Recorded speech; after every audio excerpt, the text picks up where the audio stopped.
Before starting, please turn on your cameras so that we can get to know each other.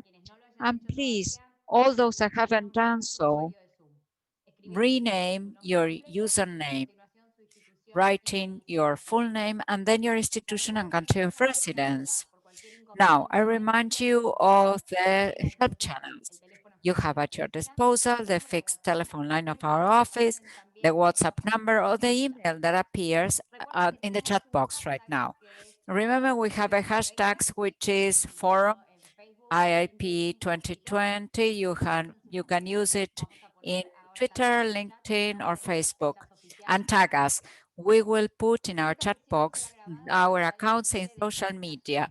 This session will be recorded and will be available within a few hours, and we will produce a summary available tomorrow first hour in the morning tomorrow, and everything will be uploaded to the forum link.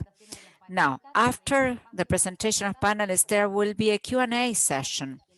Please, if you want to participate, anticipate your questions in the chat box, and later we will give you the floor and enable your mic so that you can ask your question out loud. After the panel, you will see a link for a survey to get to know your opinion about the panel. Please complete the survey, the poll, because for us it's very, very important to have your feedback. So let us start with the second panel. We are going to talk about education and disability. Manos Antoninis, director of the GEM report, will moderate the panel. Thank you very much. Manos, you have the floor. And welcome back, everyone. It's great to see you essentially all back following this very interesting panel. It's getting a bit late in Paris, and I'm working in a funny office. It's quite likely that in the middle of my chatting in the next few minutes, you might see the light switching off, because that's the practice in this office. I may have to go back. There's no way I can avoid that. But just to say in brief that the issue of disability is, of course, and I'm not saying anything particularly surprising, is at the heart of the inclusion debate, has been at the heart, and I think you probably heard me saying it is precisely thanks to the people who have fought for the rights of people with disabilities that inclusion as a concept has entered the mainstream, and the right to inclusive education was guaranteed in international law. And that's really extremely important. But there's also and often a risk, and people who work hard to guarantee that, to help see that the rights of persons with disabilities are guaranteed in practice, often fear that a generalization of a discussion on inclusion also risks putting the very people who helped bring this issue on the agenda at the margin again. And that is a very important concern that it would be great to hear being discussed now in this panel. In brief, as you have probably seen already, the idea is that there will be two presentations. The first presentation is based on one of the background papers that was commissioned for the regional report on inclusion and education that was presented earlier. It's the paper from Nicaragua, and but that's one of 4 papers that were commissioned on this subject. Other papers came from Paraguay, Jamaica, and Cuba. Following that presentation, there will be a presentation by an expert, and I'll come to say their names later on, and a little bit of background information about them, that will go through the different elements of inclusive education that disability inclusive education needs to support. And these are the elements ranging from laws and policies to the role of communities, so a very wide-ranging issue. One of the issues that is not being discussed, and maybe I could reflect a little bit before giving the floor to the first presentation, is the issue of data. When the report was first announced, and people were having expectations about the Global Education Monitoring Report covering inclusion, a lot of people came and said, oh, that would be terrific to see what the GEM report has to say about the prevalence of disability and the precise challenges that children with disabilities face in terms of education indicators. And that in itself was a challenge.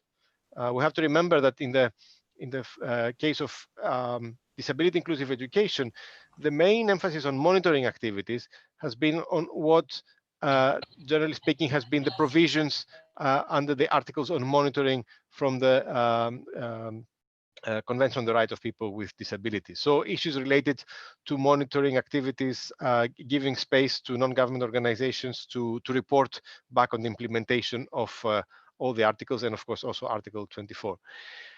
But there has been a major issue for a long time on how disability is monitored in general.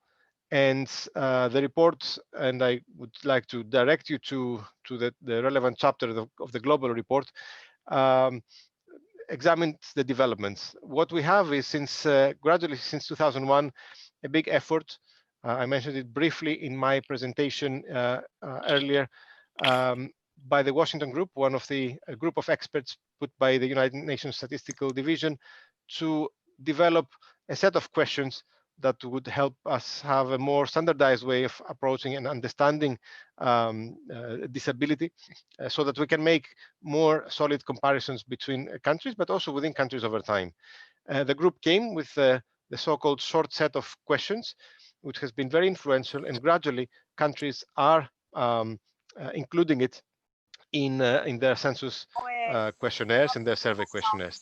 It also comes, but that questionnaire in itself was not satisfactory when it comes to children, because the way questions are administered to children and relate to children cannot be the same as those for adults. So a separate effort, led again by the Washington Group, but in collaboration with UNICEF, led to the development of the so-called child functioning module, a set of more elaborate questions that have expanded also the range of domains that are covered under disability to other areas related beyond the, let's say, the function domains that are typically associated by most people, related to mobility, or to intellectual disability or sensory impairments.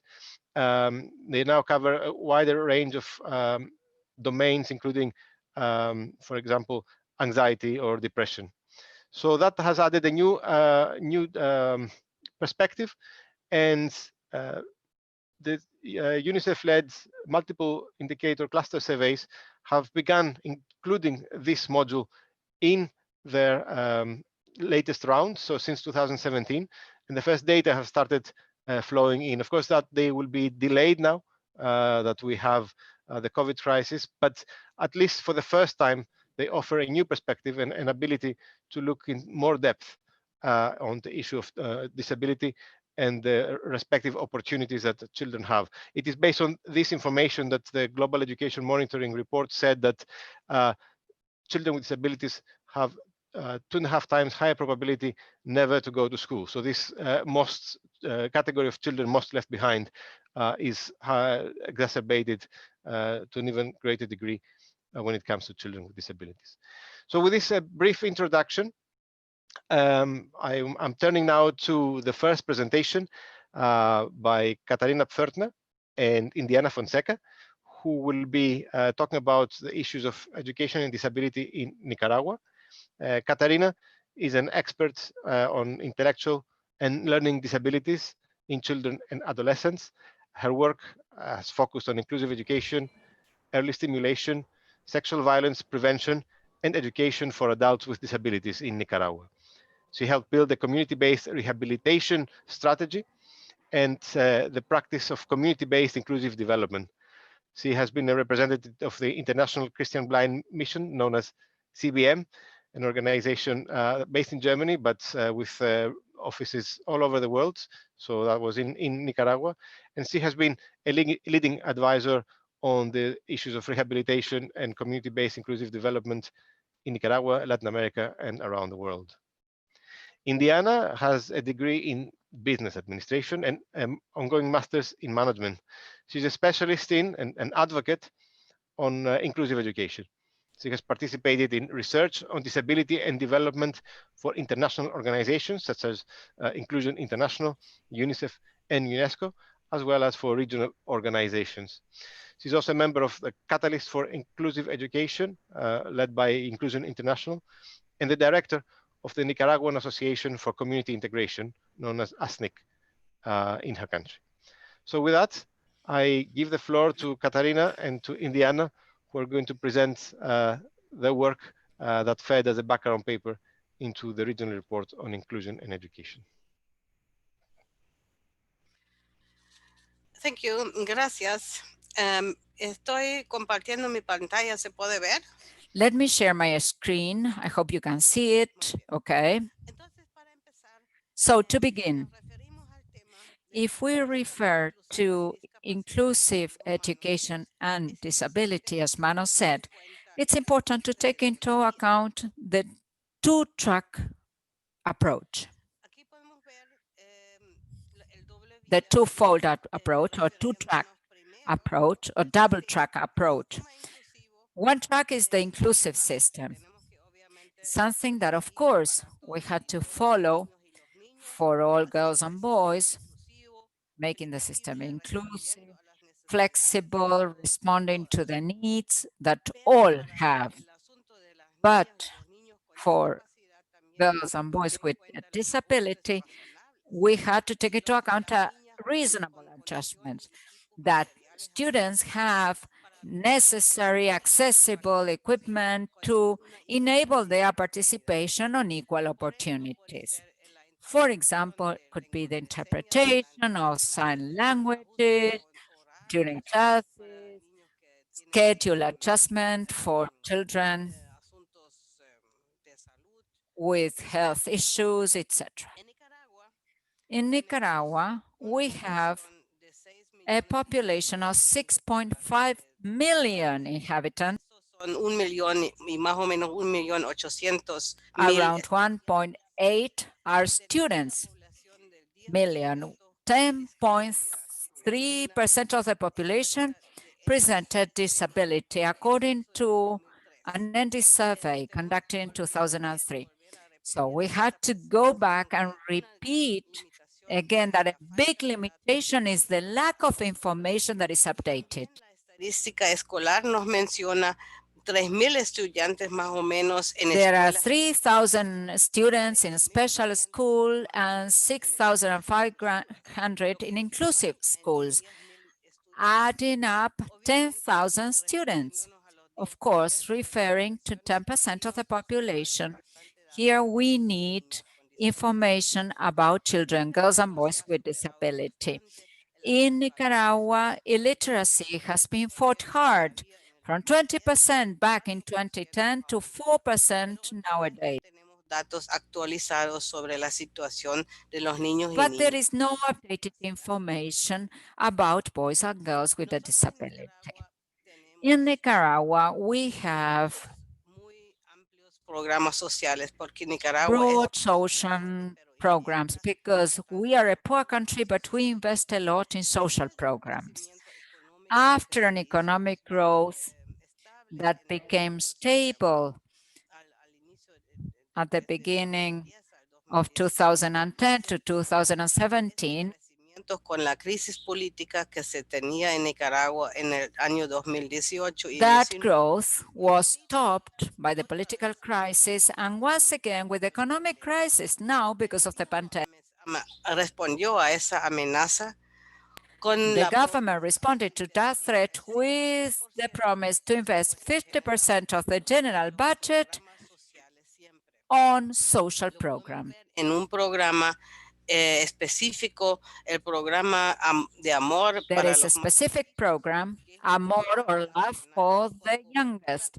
That is a nationwide program covering even rural areas for initial education, including boys and girls with a disability. ASOPECAT, lo que nos va a hablar Indiana un poco más tarde. ASOPECAT is part of that program. Indiana will discuss that later. Okay, very positive in our report. We've seen the clarity of the concept of inclusive education in the legislation of Nicaragua. a la educación, que es un derecho y es gratuito. Education is mentioned as a free right. It includes people with disability and other marginalized groups, vulnerable groups, talking about other ethnic groups and gender equality. Como una meta, la eliminación de la pobreza One of the goals is elimination of poverty, exclusion, and inequalities. We respond to individual needs in the curricular proposal, what we mentioned at the beginning when we talked about the two-track or two-way approach. As we said before, debilidad en cuanto a los datos estadísticos. La cobertura there en la is a weakness in statistical data. The coverage has moved, has made progress in terms of initial education, early education, primary and secondary school, but we have new data. No, we don't, the speaker says, we don't have new data or an update on the data of the growth regarding boys and girls with disability. So we still have challenges ahead in terms of accessibility in schools, although we have to note that yes, plenty has been done in order to attain more accessibility. hay escuelas especiales, escuelas There are regulares, special schools, regular schools, and eh, disculpe, hay escuelas regulares incluyentes y aulas inclusive regular schools and integrating classrooms. These exist in the rural areas where there are no special schools, where boys and girls with disability go, they go to a special classroom in the regular school. So the quantity of students with a disability is not reflected in the statistics of the education plan, the 2017 through 21 plan. That plan indicates 99% of permanence of students in special education schools. There is no transition plan towards an inclusive education yet, and there is no planning of the budget to develop inclusive education. We see on the same plan for 2017 to 2021 that it focuses very much on quality of education. Here we can see the measures mentioned before as preconditions for inclusive education. Here you can see that this is the curriculum centered on the students, the use of ITCs, and the central evolution in learning, and also relevance. There's also a standard for the students of the students with educational needs in the framework of the Nicaraguan diversity, where we see program adaptations, evaluations, and promotion. There's also a center for educational resources for the blind, where materials are being printed in Braille for blind children. Regarding the teachers, the masters, we can say that they are either trained or will be trained in good pedagogical practices in order to improve the accompaniment of teachers for the kids in both prime grade and high school, grade school and high school. We have also included in our report a challenge, which is the monitoring of the implementation and the impact of training in the quality of education of the students. And here we will see with Indiana what the opinion and the voices of the students are. There are educational resource centers to face diversity. They exist for 10 years now, based on inclusive education training, also preparing materials.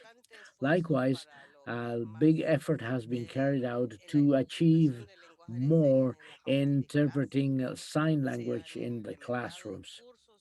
There are courses of sign language in different institutions, not only in the schools. We will now move to the analysis of the answers of the players with my friend here, Indiana. She is the one who introduced herself at the beginning. We, as part of the study, we carry out focal groups with different players and family members. They're people with disabilities, boys and girls, teachers and directors.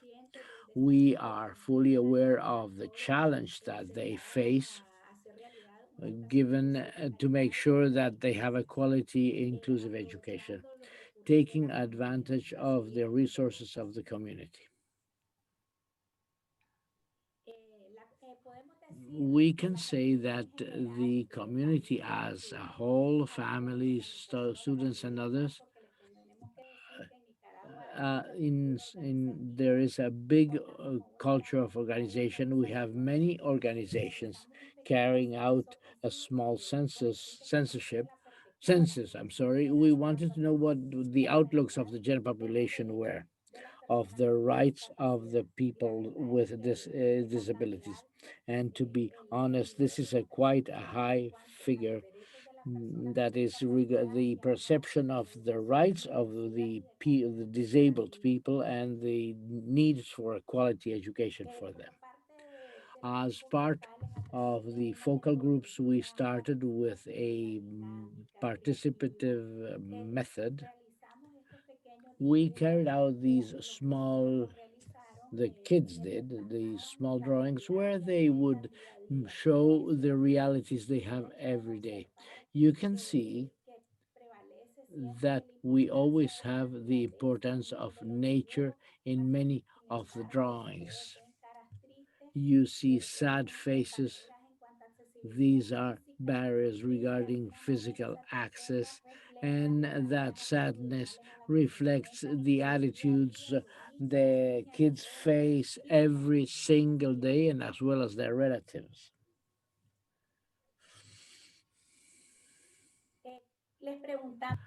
We asked them, what does the school where you want to learn look like? And we had three main key answers. Equity, where a younger student said that if she could have equity, to which she is entitled, by the way, her potential would be developed much further. The fact of abiding by the law is important. They feel that the laws are there, but nobody complies with them. The kids need for call for changes in the educational system, and they want to remain and keep and go on. That's a general feeling that is very positive, because that's how the kids have a clear picture of their right to be treated with equity. An example that Katarina was mentioned is that these governmental initiatives is the partnership promoted between civil society, international organizations, and public organizations, like the case of Asopiecad, OCN Minsa.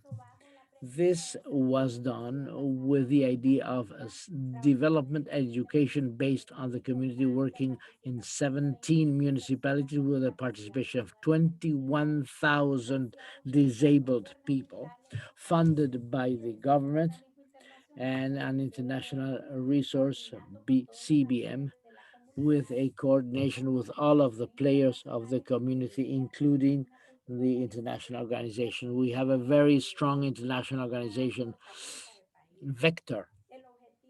The goal was to keep on promoting the compliance with Law 763, which is the rights of, people with disabilities, working together with governmental and non-governmental organizations and the society as a whole. Here we have a picture of activities that are extremely important for families, where the methods used are full of joy, which is a feeling that one does not live out when one lives in poverty. And this is the reflection of activities, outdoor activities for the whole family. The focus on participation of community is a great value because it acknowledges the profile of the family, the inclusion at all levels of the people with disabilities, the fact that the school is dynamic, that it's open to the community, and also in using the resources of the community with a different value of what resource means, where the economy is important not for itself, but what it means for people with disabilities. This was done with the early age systems by promoting early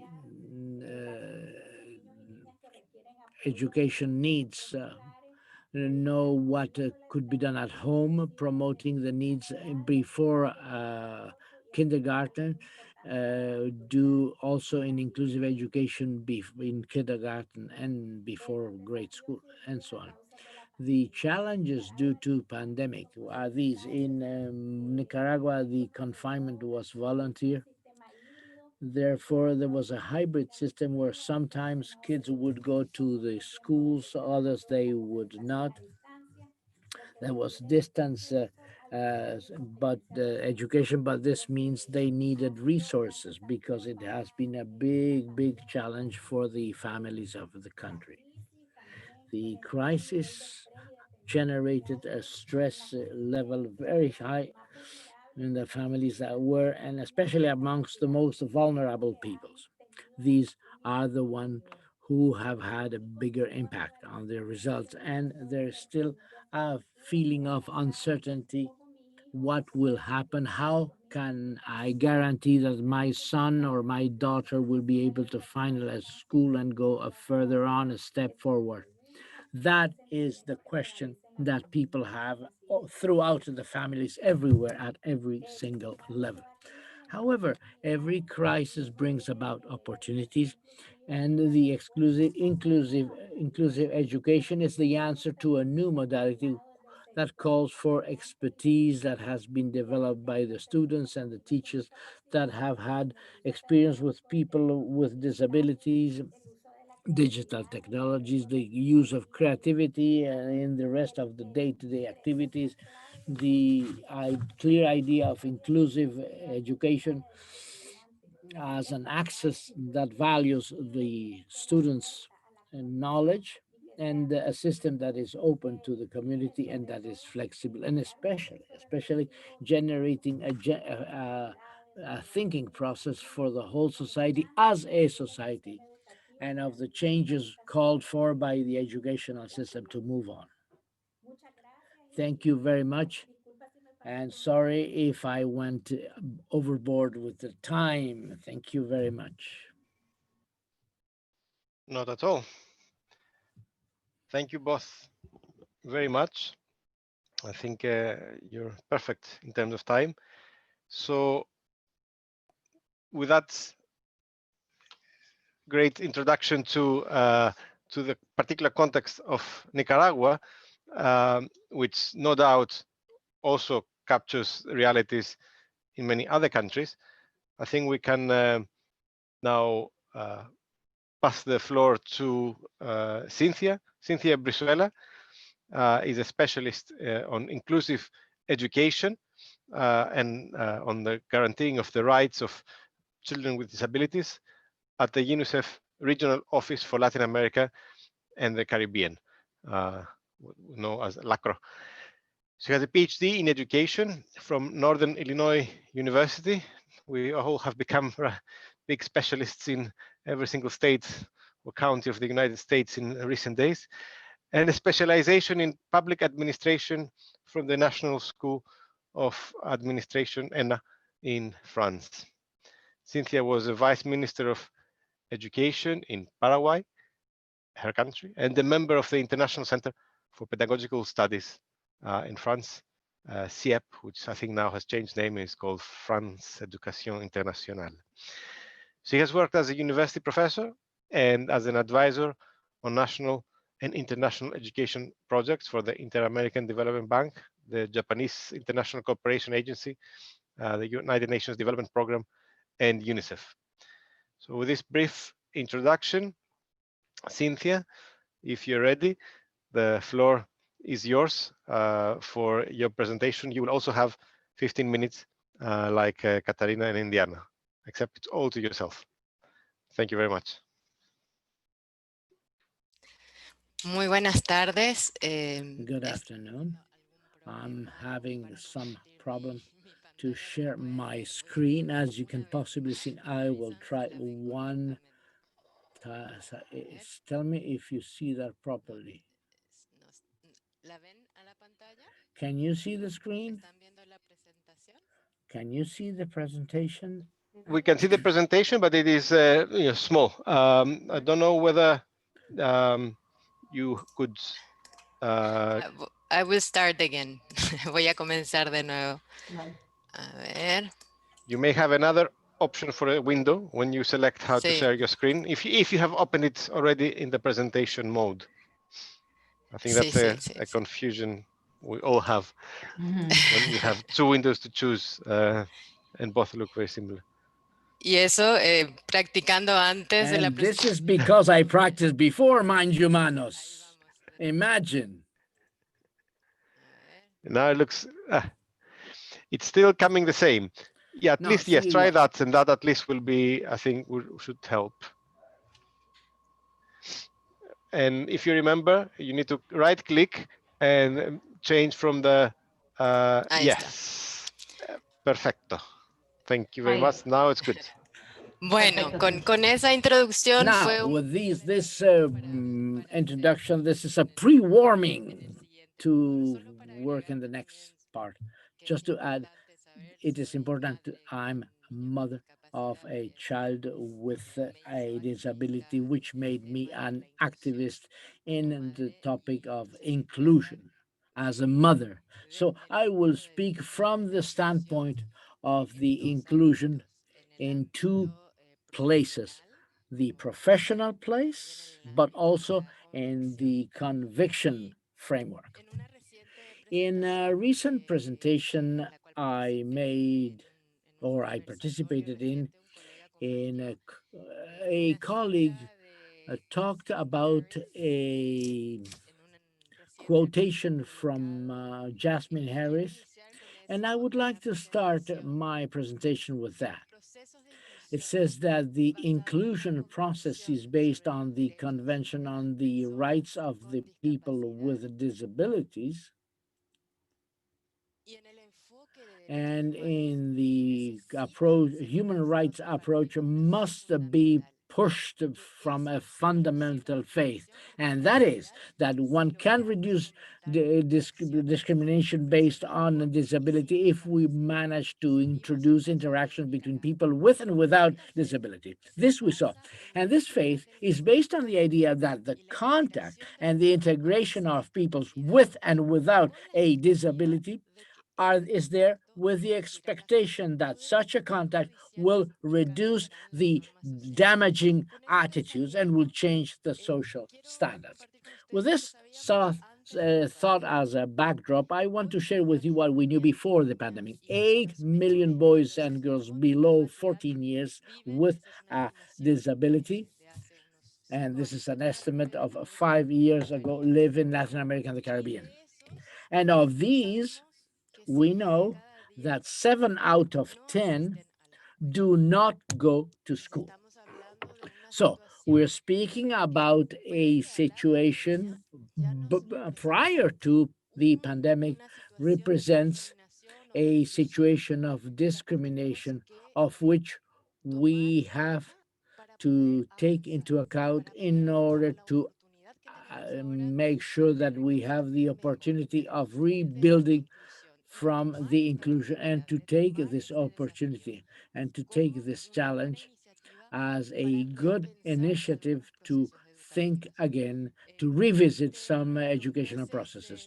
During the month between February and September 2020, we know 1.5 trillion students, that's impossible, says the interpreter, went to school, and 160 million are from Latin America, and we understand that 7 out of each 10 are are outside the educational system in Latin America and the Caribbean, which means 6.4 million boys and girls. But the challenge becomes even greater during this sanitary emergency that crops out of the experience of being at a distance because of the COVID-19 pandemic. The difficulties of the persons with disabilities comes are problems from basic measures, barriers to social distancing, barriers to access to learning, distance learning, and some other elements like social policies that come about for the populations that are most vulnerable, besides the affection on their own protection that has been placed at risk during this pandemic, where we have seen more forsaken people, gender problems, and exploitation, and other manifestations of violence. Among the educational challenges, the students with disabilities have had scarce access to distance learning, small technical resources available, limited scope, limited social policies from the early childhood throughout the school, lack of educational materials with access, universal design of learning, lack of methodologies, alternative strategies for equivalent opportunities, and lessening of barriers, something that led us to place ourselves in the same situation as the others. Mind you, we all had to work, study, and access at a distance and receive at a distance the resources which before that were much easier to get because we were inside school or around school. So these services were hampered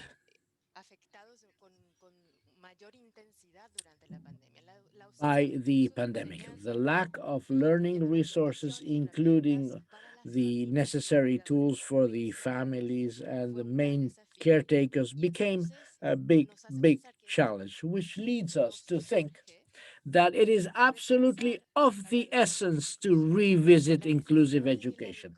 The need for a inclusive education of disabled kids becomes transverse throughout public policies. Today, more than ever, that integrality needs to be taking place from the public policies, and because it impacts on the childhood and the uh, teenagers with disabilities. If we want to put them on the same footing, we need to revisit the public policies and not only the educational policies, mind you. The educational system must take into account or consider all of the students in all of the schools, private, public, the regular schools, night schools, special education that we still have in many of our countries in Latin America and the Caribbean, because the general system should be one. And we are being questioned about that these days. Although the inclusive education may have a general perspective based from starting with the smallest kids, the system must also have nutrition and health programs associated with them. And this is the possibility to move from one special education system that splits the children and the teenagers, but also that splits these specialists, mind you, the teachers and other specialists in special education. So we have to move towards an inclusive system with a design for the masters, for the teachers, for the assistants, for the families, and so on. Everybody has the same approach, and to have, of course, data to support planning. We were talking about this in the prior example of Nicaragua, but also in the introduction of this to this panel. Some of the answers that we have identified, and here I'm taking a number of data from the report prepared by ECLAC on how to mitigate the impact and protect the rights to make sure there is an inclusion today. It is called I can give you you can have the link on the screen. Some of these answers, the development of educational materials for boys, girls, and teenagers with disabilities, reasonable adjustments such as interpreters of sign language.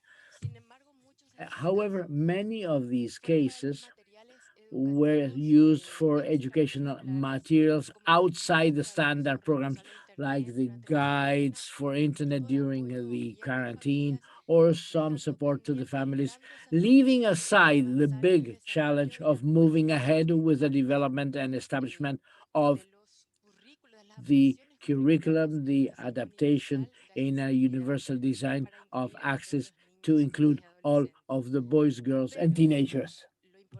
De rescatar aquí What is important to highlight here is that this has been implemented as a response involving all the educational system. So the challenge now is to move on, to make progress.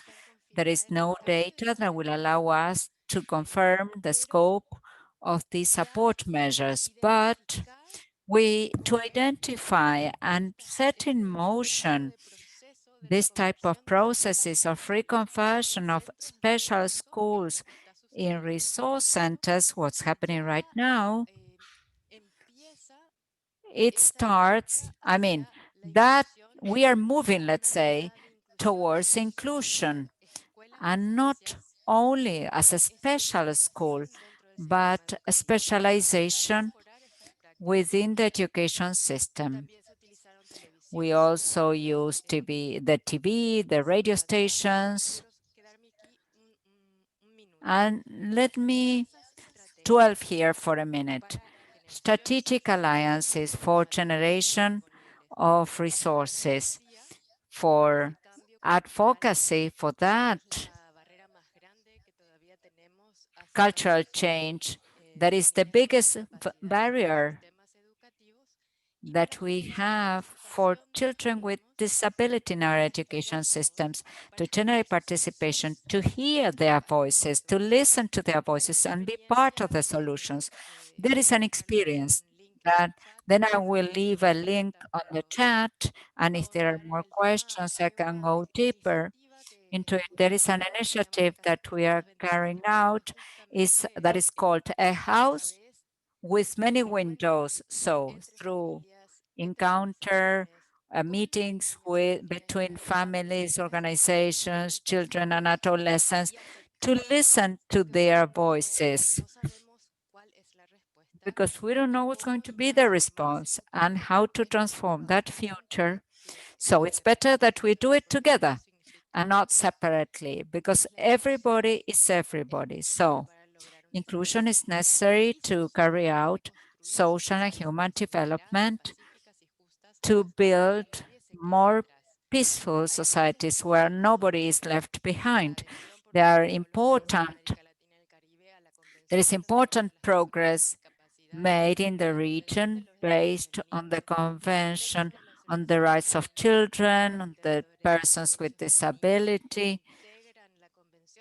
All those rules and regulations that also consider children with disability, new institutions, new legislation in order to protect children with a disability, the support of all countries to the Marrakesh Treaty, municipalities that work in this sense, national and municipal legislation, the gradual introduction of universal design for learning, and the support and reasonable adjustments that are necessary for an inclusive education. And we should take into account that to move forward towards inclusion, we have laws and policies, governance and funding that sometimes, not always, is possible as we dream of it. But to that end, we need data that will help us plan better, information systems that are increasingly loyal to the needs that you find in the field. And the golden rule is that we have to ask organizations for persons with disability, we had to get together, we had to cooperate all together in order to reach an information system that will allow us to plan better. Curricular, textbooks, assessments, schools redefined as inclusive schools, principals, teachers, and support staff, students, families, and communities. So what's necessary is to change the paradigm. That implies replacing the traditional notion, mainstream one, by one that tears down barriers.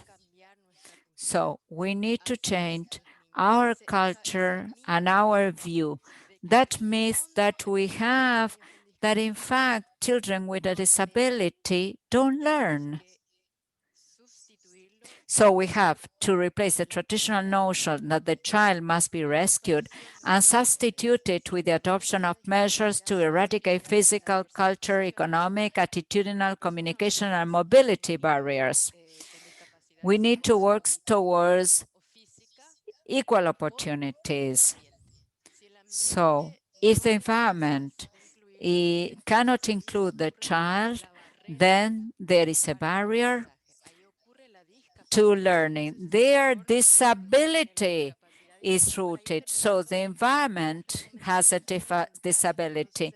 The main recommendations are to ratify and implement the Convention on the Rights of Persons with Disabilities and the Convention on the Rights of the Child, fight discrimination and raise awareness of disability among the general public, decision makers, and those who provide essential services for children and adolescents, remove barriers to inclusion so that all children, environments, schools, health facilities, and others facilitate access and encourage participation of children with disabilities. We had to provide an integral support, comprehensive support, support the families, go beyond minimum rules and requirements, coordinate services, advance beyond minimum standards by incorporating children and adolescents with disabilities and their families in the evaluation of supports and services designed to meet their needs. I think this space is the right one to create comparable data and reliable data. We will only overcome exclusion if we open paths together. And if we understand that the solution is contributed by everybody, and we should all be part of this process of change.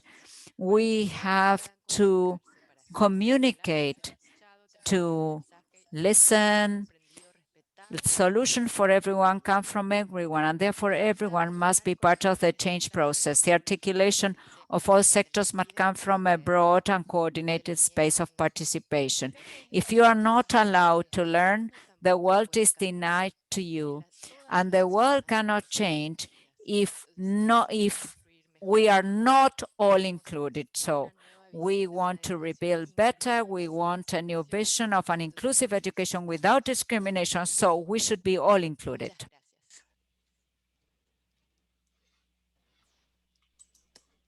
Thank you, Cynthia, and thank you also for taking to time. I am I have not seen many questions coming in, so let me start And I think my question is going to be similar to all three of you.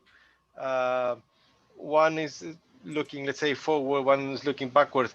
But I would like to ask with respect to your personal experiences on the ground. Katarina and Indiana, you described the efforts that have been made, and it seems that the government has been doing quite a few things on this topic for a number of years, and there might not have been a clear transition plan, as you say, but at least there have been some attempts with the resource centers and with an open law and with the willingness to engage with the international community, governmental and non-governmental. These are all some positive steps.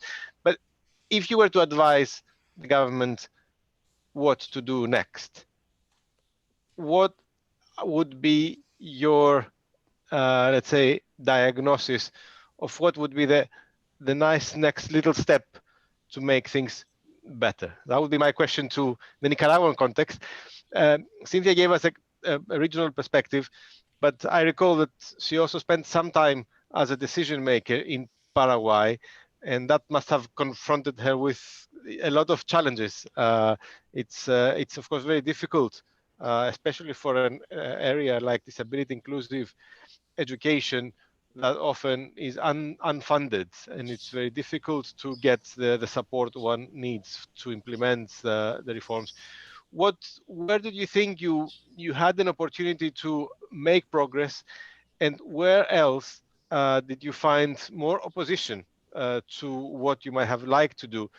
And with the benefit and the hindsight of that experience, what would you advise a peer who might be willing to, but constrained with a similar constraint that you faced, of how to tackle disability inclusive education in their country? So, uh, it's the same question, but one is looking forward and the other one is looking backwards. Bueno, si empiezo yo, con tu permiso. Let me start with your permission. Manos, thank you very much. It is true that in Nicaragua we have seen plenty of effort made, plenty of progress made, also about getting together the different local institutions.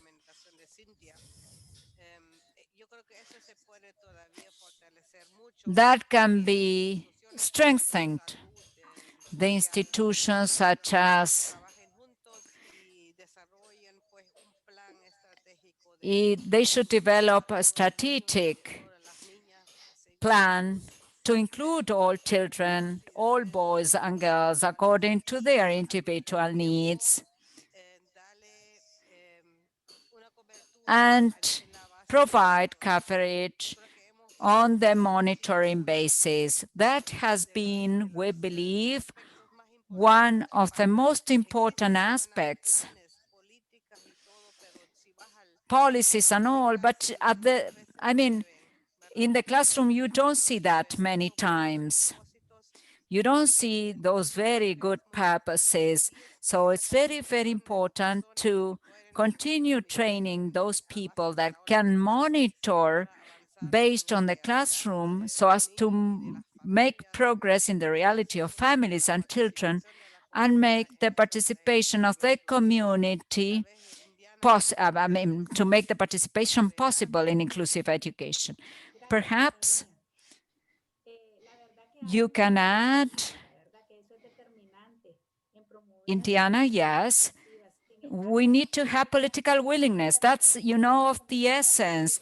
Many times the education mode gives a response to a certain group, but the inclusive education effort is used in order to give a sort of inclusive mainstreaming effect. So in other sectors, in other groups, so we can forge alliances in this sense. And in Nicaragua, we have an organizational culture that I highlight.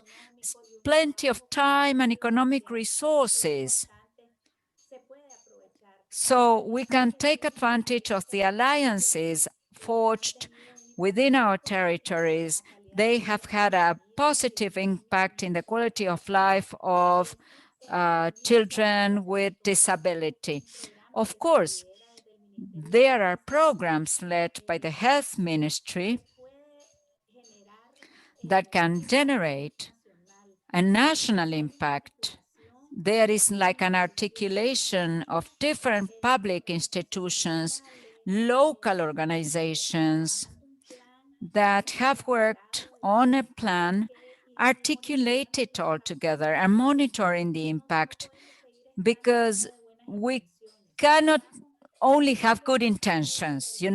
If we don't measure the impact of what we do and identify the challenges, the solutions that will allow us in a second moment to overcome those challenges. So I believe that it is necessary to have an articulation at a country level. And there are very, very positive initiatives. So without monitoring, we miss the impact. Children say that they want to feel well at school, contained. They want a space where they have a voice. So all that initiative can be developed, I think. Children, boys, girls, young children, teachers, you should feel that every day, okay? They shouldn't feel that sensation of being at a disadvantage with the rest. So we have to articulate. If I were the Minister of Education, I would start by holding a big meeting with a working plan and identifying strengths in each group, because we do have them as a country.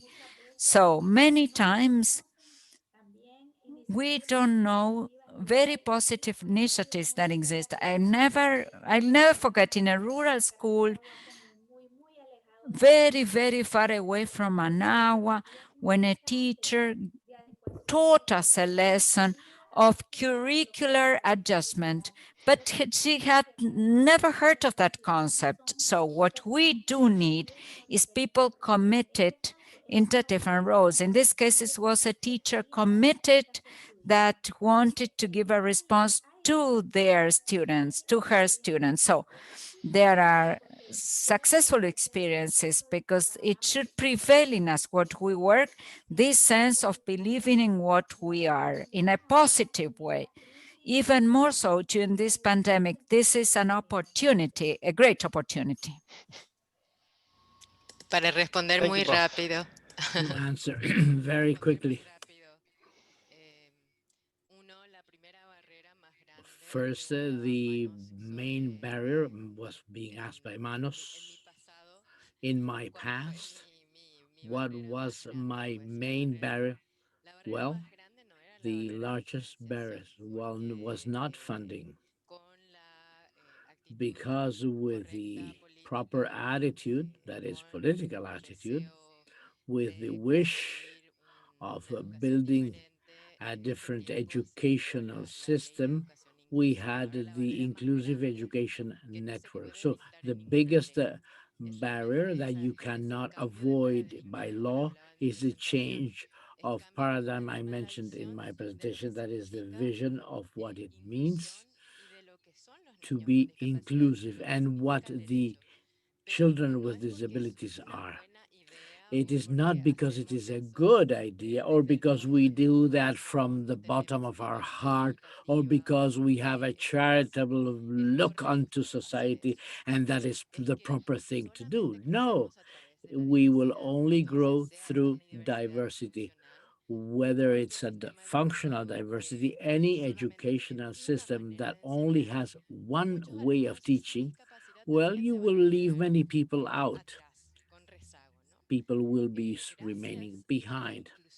Thanks to inclusion with disabled children and the diversity, for example, linguistic diversity, this is the case for the deaf.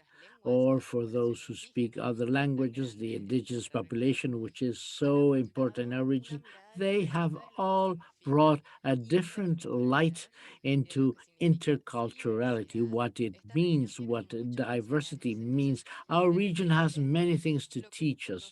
So, all of a sudden, what is difficult is to integrate that vision.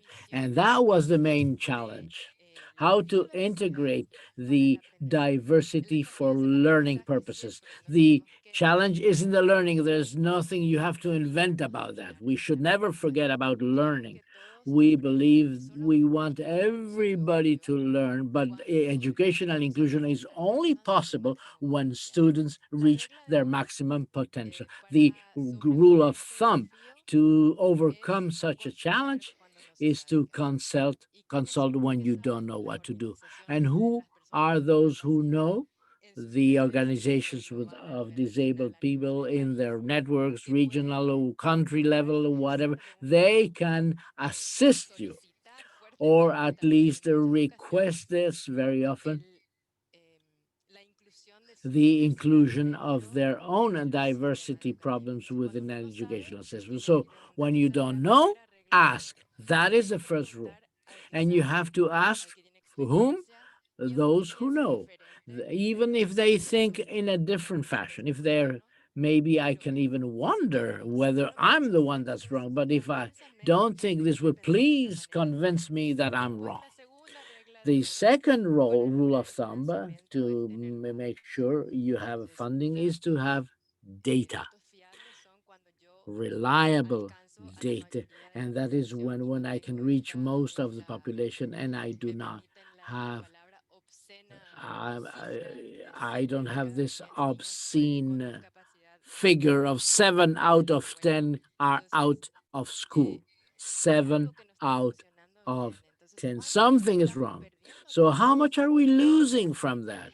Because the brilliance of diversity for the teaching and learning process, instead of teaching math in one simple fashion, maybe you can 5, why not 20 different ways, so you can reach out to all of the needs that are not special needs, they are diverse. Once we understand that, only then can we take on board a true change in the learning teaching process. And the other rule of thumb, when I don't know, I ask. When I can't, I ally. So strategic alliance is important with the organizations, national, international, regional, that can give us support and data. And then, and only then, I can have funding. And when I finally stumble into a good experience, I have to wonder, what can I do for this experience to be scalable? That's where I'll stay for the moment being. Thank you very much. Thank you both. And it's true that there have been some recent initiatives at the international level that are taking disability inclusive education very seriously. And I think for countries that are constrained in terms of resources, it's worth keeping an eye. I still don't see questions. So, Sí, Manos, ¿te sí, interrumpo? sí. Dale, antes de continuar, porque están llegando. Before you continue, because we have some questions from the network of specialists in educational policy in Latin America, which is a different space for contact, exchange, debate between specialists, experts that around the educational agenda in Latin America. And we wanted to say that we have something like 150 officials from 19 countries that are watching this in live in Spanish and Portuguese. And we have a consultation from Ecuador, Gonzalo Velasco Suarez, asking the panel members, are there concrete proposals to give technical resources for a virtual educational resource, inclusive education facing COVID?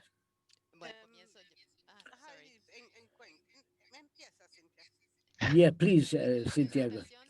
In the presentation, I said that there is an ECLAC report, and I'm going to put it back on the chat. In that report, We gather a number of experiences in the region, and there are a number of other reports, by the way. For example, Argentina, Uruguay, Chile, Paraguay, they all have introduced a certain number of reasonable adjustments for distance learning, TV, radio, internet, a reasonable adjustment like interpretation of sign language for the consultations and teleconsultations. And there are other cases also in the Caribbean, but the largest challenge is to reach out to a universal method for curriculum. Mexico has very good examples in that field. Peru, likewise. In topics of linguistic diversity, including sign language, in educational materials with accessibility. Mind you, it means that you have subtitles, you have sign language interpreters, so a number of modalities that have cropped up throughout the pandemic period. But because we don't have enough background and not enough data, the first report I've seen that has taken on board a number of these experiences is the ECLAC report I mentioned. So that's why I'm going to mention it again, put the link again. But the response from Nicaragua that we just saw is a different one. The GEM report also brings about a number of, but I'll give you now the floor, Karina. Katarina, I'm sorry for mispronouncing. She says, I changed your name, Katarina. Thank you. Yes, I wanted to mention an example from Honduras. Together with the Ministry of Education and Honestness that works also with CBM in inclusive education, we organized a webinar that took 4 days for all of the Honduras teachers on universal learning design. Now, actually, we managed to convince the Ministry of Education of Honduras, and they said that they were really well impressed and that they were going to follow up with this universal learning design. We talked about an accessibility of these online tools that are being used. We analyzed them together and we saw how we could improve on the different units, and above all, very important, how we encompass the community into bring them on board, bring the community on board with these new experiences. And in that case, it was on distance learning. And I believe it has been one of the things mentioned by Indiana. Crisis brings about opportunities. You close one door and you open the next one. That was a very positive experience where you can see that something is moving in this field, and the people that are supposed to make decisions are convinced that everybody can learn. Another element I would like to add, which is maybe not only linked to the crisis, is the participation with people with disabilities as role models. I carried out a small survey where we saw people with disabilities as teachers or as members of the pedagogical team. It's very, very strange, but it is good. So there again, we should move on to a different initiative to involve them, to train them as teachers whenever possible, to make sure that we can open up a different space that will assist us in achieving some positive, very positive results or outcomes, as was mentioned before. Thank you very much. Thank you. And please go. I would like to speak about the question. In Nicaragua, we had a voluntary confinement But before the pandemic, we already had the distance learning from general channels. What was added with the pandemic was local radio stations to broadcast the classes. I work with an organization of families to to buy airtime. Maybe in the families where there is only one computer, there's the father, the mother, and usually the father is working, is teleworking, and the two brothers. We are talking about four people needing a computer.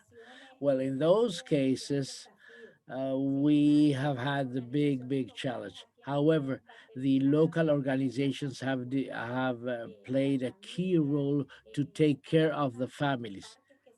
There are some parks that have been built in the cities and in these areas. Some areas have an internet service, so very often the people were trying to connect to download some important information, but that's where you see creativity. But we believe that from the ministry, there is a big challenge to strengthen the distance learning process. And with the sector of disabled people, there is a big expertise they have and what we could take advantage of. It is just waiting to be done. Thank you. Thank you. I would like to take advantage, if you allow me, because this has generated a big debate among us, the colleagues who are looking and listening to the panel members. And within the IIP, we had some consultation that I'm going to ask before we don't have enough time. What would be the best way to have a gradual transition from an educational system with special schools to an inclusive system, when the actual reality is that most of the teachers do not yet have the capability to cater for the needs of these disabled students? What would be the best way to tackle such a transition? Thank you very much. Well, that's a challenge. You said it. The first step would be to make sure that you want to do that. Everybody said yes because all of the countries have ratified the Convention of the People with the Right with Disability and the Convention of the Rights of the Kids.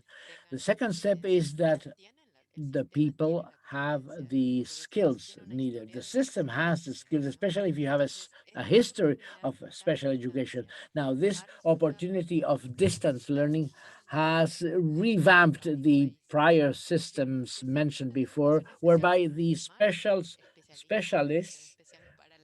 became special education specialists for the system, and they reconvened whatever they had, adapted it not only to those with disabilities because it's available to everybody. That's the first step. And it was not so gradual because we were all of a sudden confined because of the pandemic. So why not let take advantage of this year that is a little special, that's put us all in a very shaky position. We are all still shaking, we are still moving. This is the time to keep on moving that resource, because the educational systems of our region already have the competence of the special teachers who will be the teachers of their colleagues and who will be adapting the materials, the tools, and adapting or assisting the educational system to adapt. Even those that are, because there's not one education for a sector, it's education for all. And that's where sometimes we have to introduce the faith vector that we have all talked about in ratifying the convention. That's why we are already placed in a system that was not gradual. It was brusque, it was brisk, it was abrupt. So we have to take advantage of these experiences and good practices because of the examples. Katarina was talking about the Honduras example. That is a first step, but it's a step of the whole ministry. We already have experience, we are not going to reinvent the wheel. That's why we are already in a brisk process of revisiting what education and inclusion means. Yo creo que también es I importantísimo think it's also very important to look into the support. As you said, if we cannot do it on ourselves, by ourselves, we look for an alliance. This we learned in Nicaragua. Without an alliance, there was no possibility. So we have plenty of resources, talking of organizations, of people with a disability and NGOs with plenty of expertise, and talking about the organized community that can support organizations or family parents that are there to support communities and achieve and make a change. All the countries in Latin America, one way or another, are discussing and are preparing for that road of transition. But it's important to make specific concrete plans and allocate earmark funds. It's very, very important that we do, because we include all we contribute into the segregated system. And if we continue doing so, we won't change anything.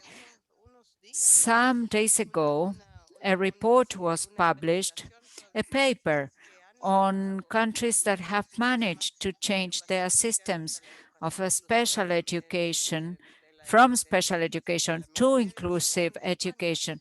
The Ministry of Education of Spain, they published on Portugal, Italy, Canada, and a district in London.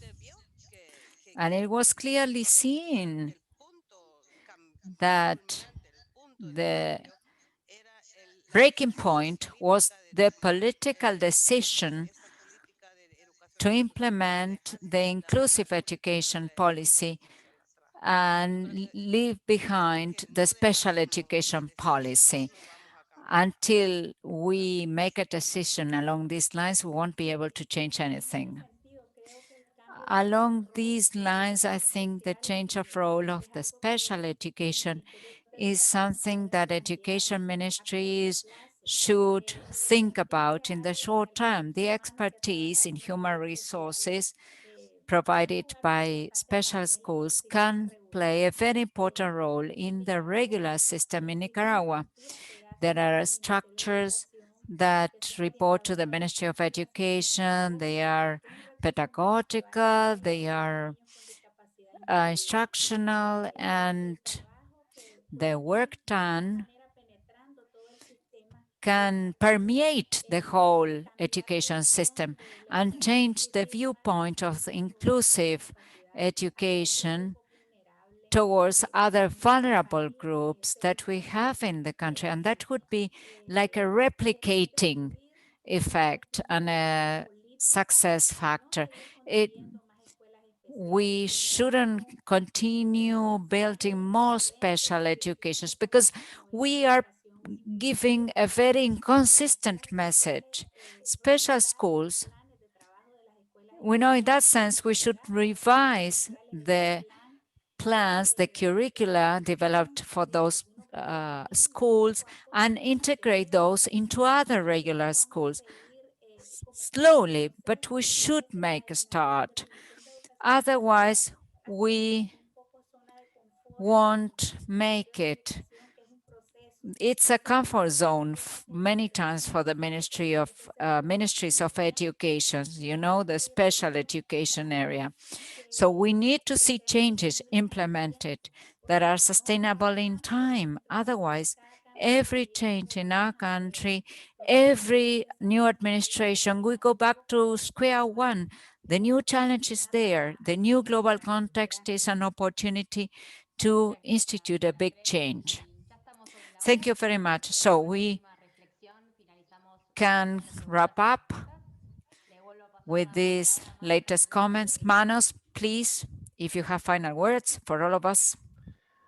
Thank you, everyone. This was a very, very interesting, and of course, it brought to the surface the big challenges and the different ways in which countries can address this transition.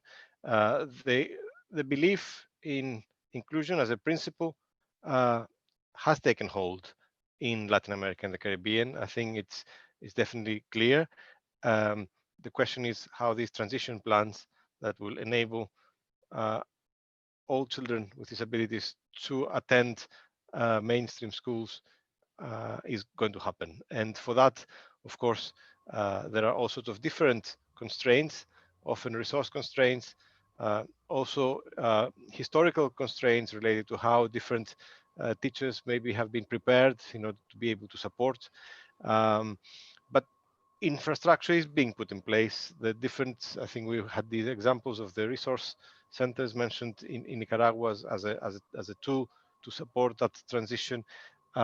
We heard about the increasing collaboration between different sectors as a foundation for any disability inclusive education system to work.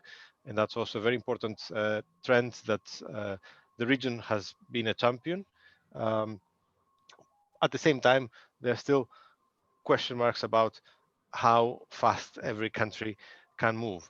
But I think I would like to conclude with what both presentations essentially focused on, and that is primarily the issue of a belief. We heard very clearly that at the end of the day, it's a decision that people make in their minds, first and foremost, a commitment to the principle. That's what is going to drive change. That's what is obstructing change in many cases, but that's also where we see change happening on the ground because some people deeply committed to the principle of inclusion in their mind and they're putting that into action in their everyday practice. Let's never be uh, shy to ask when we don't know. I think that was a clear message. And I think the role that governmental and non-governmental partnerships have played in this field has been very important. There was more uh, perhaps to ask and find about from that exchange because perhaps even within the non-governmental sector, not everyone is on the same page. And that sometimes also creates some interesting questions that governments have to deal with. But I think on the whole, this was a very positive message of how, despite the crisis, some windows of opportunity may be opening just because the circumstances are putting essentially everyone to some extent on the same page. Yes, we know that for some children with disabilities, the circumstances have become even more difficult. Just think of those finding it impossible to spend time in front of a screen just like we do. But also for others, the anonymity to some extent has offered a new opportunity to feel engaged and part of the same education system that perhaps they might not have had otherwise when you have to share a classroom. So a lot of lessons, a lot of questions still left, but with these few thoughts, which I think hopefully our colleagues in Buenos Aires will be summarizing and sharing with the rest of the group tomorrow, we can add this piece of the puzzle into our 4-day forum on inclusion in education. Thank you very much for staying to this time and hope to see you tomorrow. Muchas gracias, Manos, y muchas gracias a este Thank you, Manos. Thank you, this wonderful panel. So you can follow us on Twitter and retweet using the hashtag forum IIP 2020. It's very, very important that you take a few minutes to answer the survey that has been posted on the chat box. So this is the end of our session. Tomorrow we resume to continue with the 3 panels That is number 3, education, socioeconomic status, and geographical location. Panel 4, education, human mobility, and ethnic. And number 5, education with persons that are deprived of freedom, of their freedom. Thank you very much. See you tomorrow. Gracias a todos. Yes. Adiós.